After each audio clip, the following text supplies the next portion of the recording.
There is so much to get to with Charlie Gasparino, Fox Business Network. He also writes for the New York Post, and he had an exclusive in the last couple of days I got to get to. But there's so much happening when it comes to Wall Street, the markets, everything else. Charlie, I want to start here. I just mentioned this before the break. The Wall Street Journal had this headline: American companies are buying their own stocks at a record pace. Buybacks are expected to top $1.1 trillion in 2025. Led by big banks and tech firms. Is that a good thing, or is that the sign of potential wreckage, carnage on the horizon in the markets? How would you assess that? It's usually the latter.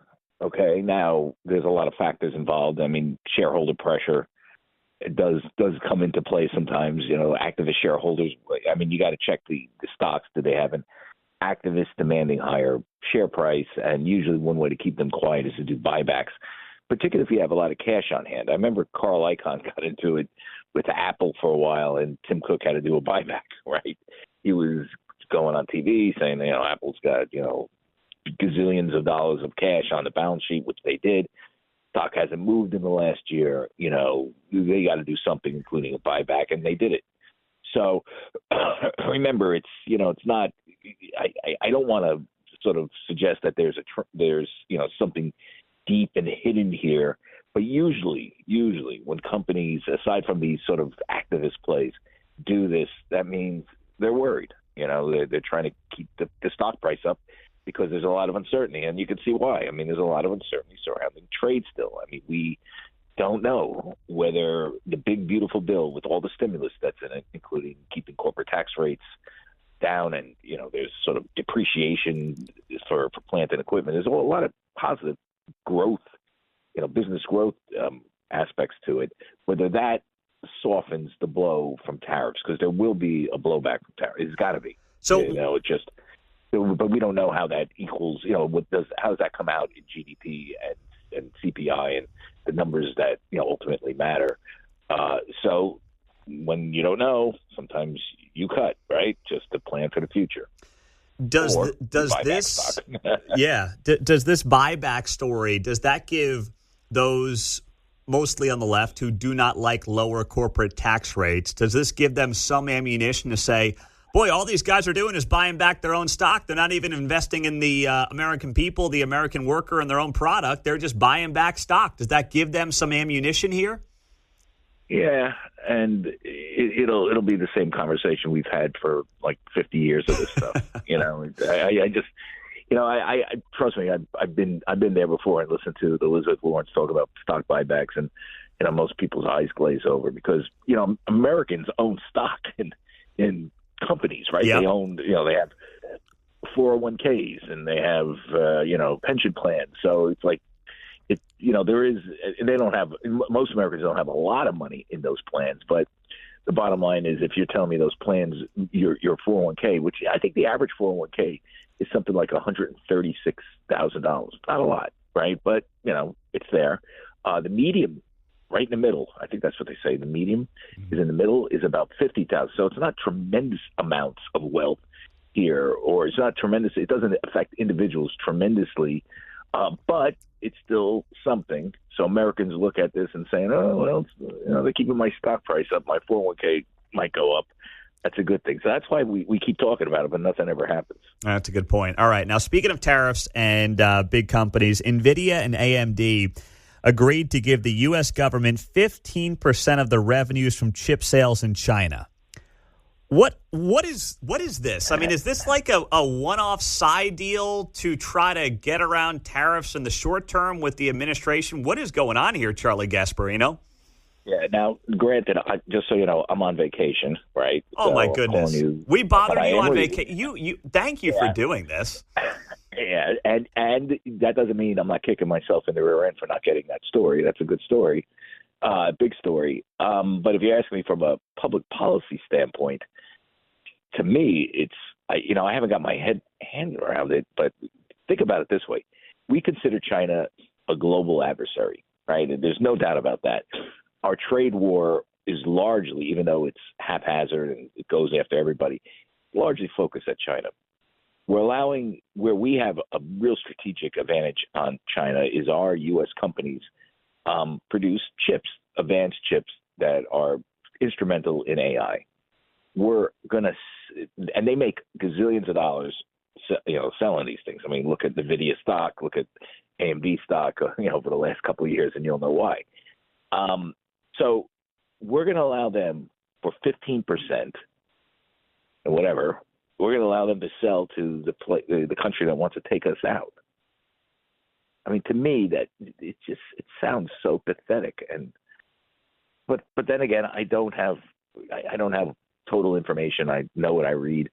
But if you're telling me that I could pay, it's like I could pay. I'm a big company that's making a lot of money selling stuff. Now, I don't have a problem with them paying for the license because they make a lot of money anyway, right? I mean, okay, they pay for the license to sell, but think about who they're selling it to. Mm-hmm. That means to sell to our global adversary, you write a check. It's almost like a campaign contribution to Trump to pay for something. Last I looked, that's kind of illegal-ish. You know what I'm saying? You let me do something and I pay you some money.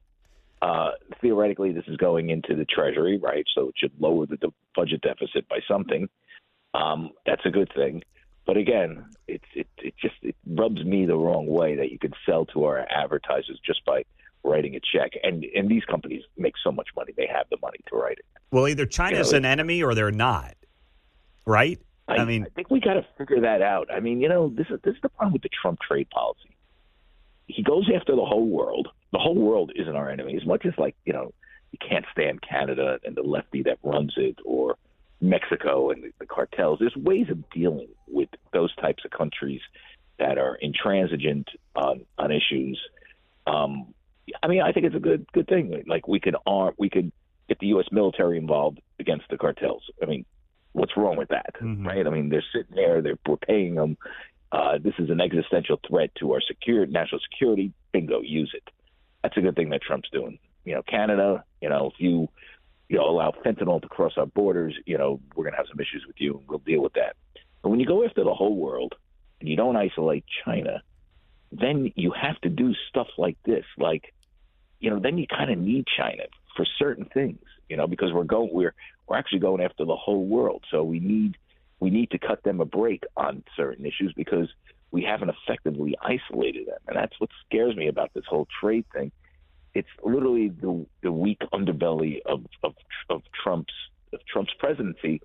And I'm not saying it will, but it could hurt him. And it could really, end it in a couple of years if the bad effects of trade kick in. Again, I think if you're going to do this, do it right. Focus on China. Don't be cutting side deals with them.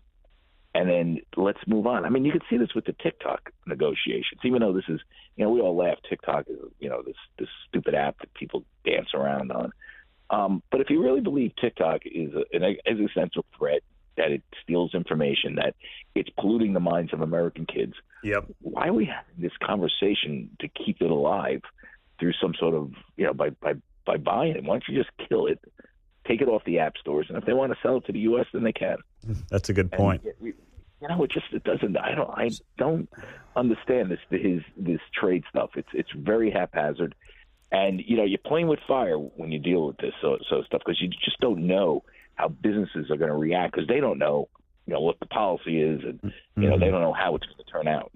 So Charlie Gasparino, Fox Business, is here. You had an exclusive in the last couple of days inside the enormous Biden effort to debank Trump after January 6th, 2021. In the last couple of minutes here, Charlie, what's the high-level insight and exclusive that you had for those who might have missed it here in terms of how the Biden administration tried to debank Donald Trump after January 6th? I mean, they literally tried to erase him from the economy. They definitely tried to put him in jail, right? If you think about the assault against him, how sweeping it was. Cut him off of social media, which they did for a time until Elon bought Twitter and renamed it, and then slowly he started getting back his accounts on Facebook and Twitter, and he created his own social media platform, Truth Social. So they cut him out of that. They went after him legally, right? They tried to put him in jail, and then they tried to cut his legs out economically. And about 10 banks about a dozen banks, 12 banks, in addition to the two biggest right there that I mentioned, J.P. Morgan, Bank of America, literally debanked him, wouldn't take his money. And, it was literally under pressure from banking regulators that were pushing some bizarre Orwellian theory of who you could do business with, which is reputational risk. And the one guy that they use that on the most is him. And listen, say what you want about January 6th. I didn't think it was it's obviously not a great look. He didn't do anything illegal. He did say go peacefully. I went back, if you read the story, and looked at some of the crazy stuff that Democrats were saying. And Kamala Harris said the social justice riots, which did lead to massive damages, as I'm sure it happened in Kansas City and St. Louis, all throughout, and not to mention Minnesota, New York City, to Minneapolis and New York City, had real economic damages. Look at the quote I used from her. She said they shouldn't stop. She said it. I'm sure she also said at times, I believe in peaceful protest, but she did say that and she was going to be the vice president. She was a presidential candidate. I mean, no, she wasn't the president, but she was egging. You could say she was egging people on. Mm-hmm. Or the Waltz's, Gwen Waltz, the wife of Governor Tim Waltz, who was governor of Minnesota, and when the big riots in Minneapolis were occurring, and then he became vice presidential candidate, was talking about how she loved the smell of the fire, the burning tires, right? I mean, you go back. Hillary Clinton called Trump an illegitimate president how many times? Mm-hmm. You don't think that sows social unrest? Where's the reputational risk on not debanking them? It's nowhere to be found. So the reason why is because Trump didn't press those levers against them, but Biden, according to the banks, I am quoting people inside the banks, so it's not like I'm surmising this. They told me they were under pressure from Trump. He was, as one person at Bank of America put it, a hot potato, just so you know. Jeez. And they wouldn't take his money, or in the case of J.P. Morgan, they literally debanked him. He had his money there, and they threw him out. He called up, and Trump actually said he called up Jamie, and Jamie was like, "Oh, we can't take your money." Wow. I mean, that is Banana Republic type stuff. And what's the meta here? Well, if they can do it to them, they can do it obviously to anybody. Mm-hmm. You get involved in a business that's involving maybe a Christian fundamentalist charity or a business involving Christian fundamentalism, they won't take your money, right? You get into a business that involves guns, which last I checked was kind of written in that Constitution, something about the right to bear arms. They can debank you. You get involved in crypto. Now that's changed because of Trump, but crypto was once considered an evil business by the Biden administration. Power from the government. Oh no, we won't do business with you. Yeah. There's a whole thing about marijuana right now. Get banks to help bank marijuana companies. That's not done on a reputational risk basis. That's done because marijuana is still considered, I guess, a class A or class 1 or class 2 drug. So they want to move it down to class 3. But this is look, if you're cut out of the banking business, the bigger point here is you don't exist. It's very hard for you to exist economically. It is. It is. And I'm up against it, Charlie. I'm sorry. I'm up against a hard break here. I appreciate it. This is great, and I appreciate you checking in with us on vacation. I didn't realize I was bothering you. Hopefully, you're somewhere nice. Well, you're never bothering me. How's that? That's how much I love you. I'm in northern Connecticut. I don't want to say exactly where. Someone might show up to my door and protest. Don't sweat it. Hey, have a great time, Charlie. We appreciate you, and we'll be talking to you soon. Enjoy the time off. All right, Pete. Talk to you. Bye. All right, there you go. Charlie Gasparino on KCMO. Great job by him, as always.